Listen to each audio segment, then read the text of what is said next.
Hi, it's Barry Neal. I'd like to invite you to my next webinar, which is on the subject of fears and phobias. Now, this is an area that every therapist, every hypnotherapist or NLP practitioner should be really confident in, because it's one of the areas that when we do it well, we can get profound results in the lives of our clients.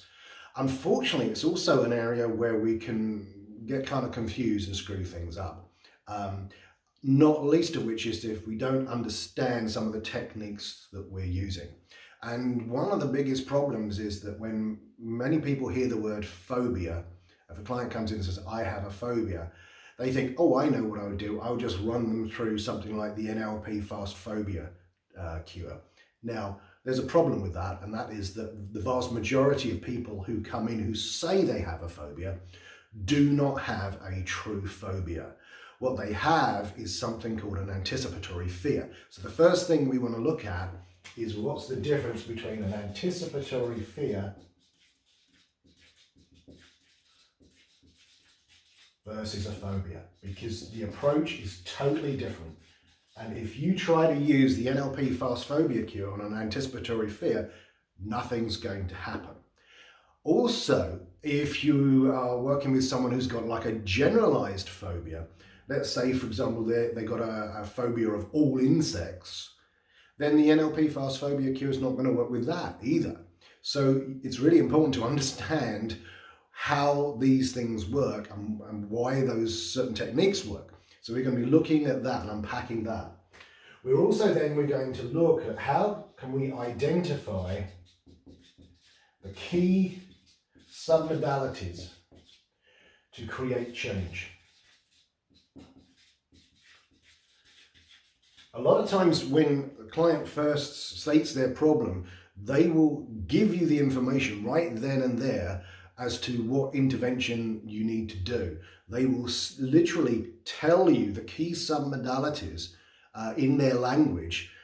And if you listen carefully, you'll be able to hear those and you'll be able to use that to create the intervention. So it's really important to do that. Other times we might get in there with some sort of meta-model type questions to find out exactly what's happening. How specifically are they creating this fear or phobia? And when we find those key submodality distinctions, then we know exactly where we need to intervene. So it's really important to do that.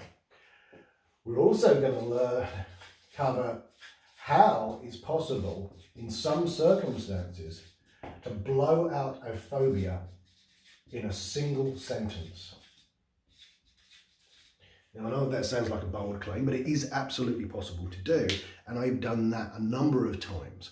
So it's absolutely possible to do that if you know how language works and how you can create change in certain ways.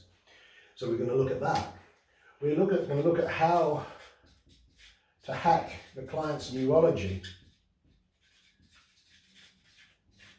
to create relaxation,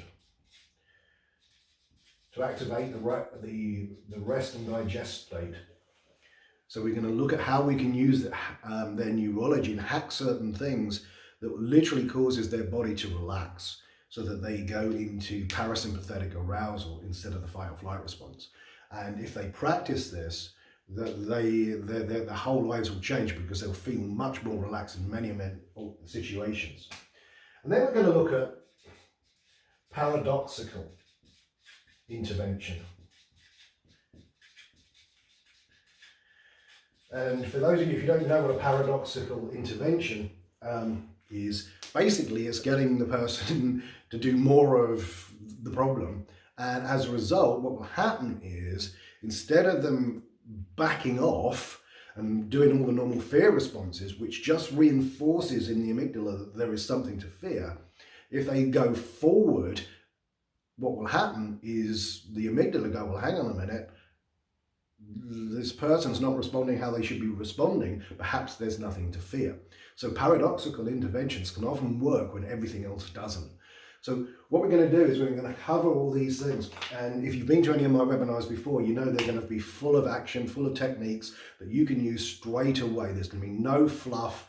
There's going to be no long metaphors and multiple embedded stories to try and install this stuff at the unconscious level. No, we're just going to get in there, teach you what you need to know so that you can go out with the next client that comes in and start to put this stuff into practice easily and quickly and effectively. So that's what we're going to be looking at. So for those of you who can't make it on the day, yes, it will be recorded, and I'll send out the recordings the following day. There will be a manual with it. And of course, like all the other webinars, if you have any questions, you can always email me or message me and I'll be happy to answer them. So if this is something you want to learn, sign up now and I hope to see you on the day.